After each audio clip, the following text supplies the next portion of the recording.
Due to the fact that you only start with limited resources, you should think about what kind of tech you want to give your Marines first.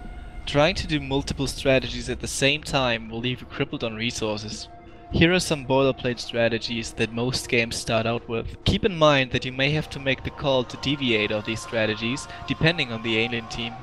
The fast upgrade strategy has a minimum cost of 40 team resources, takes about 1 minute and 30 seconds. It requires you to drop an arms lab and start your weapons and armor research. The advantages are that you have 2 extra resources to be built, and it gives your team an extra edge in first engagements. But it ultimately relies on your individual player's skill to win engagements.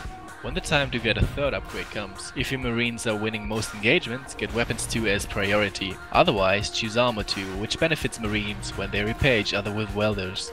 The early phase gate strategy has a minimum cost of 60 team resources. It takes about 96 seconds to execute. It requires an armory, an observatory, the research of phase tech and 2 phase gates. It allows for rapid response across the map, effective on larger maps like Descent, Vale and Biodome. It works well with mines to protect the phase gates. This strategy is expensive to deploy. Phase gates are unarmored and need protection. Your team will be without upgrades for a while. Make sure that you keep a few Marines defending the second gate, otherwise you will lose your movement advantage and won't be able to respond to threats effectively because the Marines will be weaker.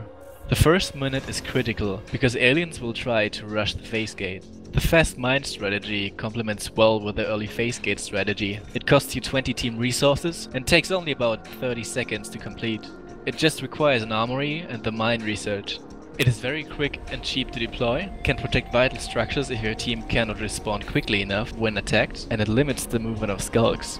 It siphons personal resources from players and relies on good placement of mines to be effective. Gorges and lurks can destroy mines from a distance. Even if this strategy is very effective, most people in pub games don't know how to place mines or just don't bother buying them. But since it is inexpensive, you can still give it a try. Fast advanced tech. Minimum cost of 105 resources. This takes about 212 seconds to finish. It requires an armory, an advanced armory, a prototype lab and the jetpack or exosuit research. You will get access to late game tech surprisingly early and can further amplify well-performing Marines. But it's risky and not recommended unless your team is doing very well. The team has limited upgrades and you have to hold 5 resource towers at least, but it will not guarantee victory. Make sure that when your jetpacks or exosuits are almost ready, you inform your team ahead of time. Once the research is done, recall the team with a distress beacon and order everybody to gear up and storm the hive together.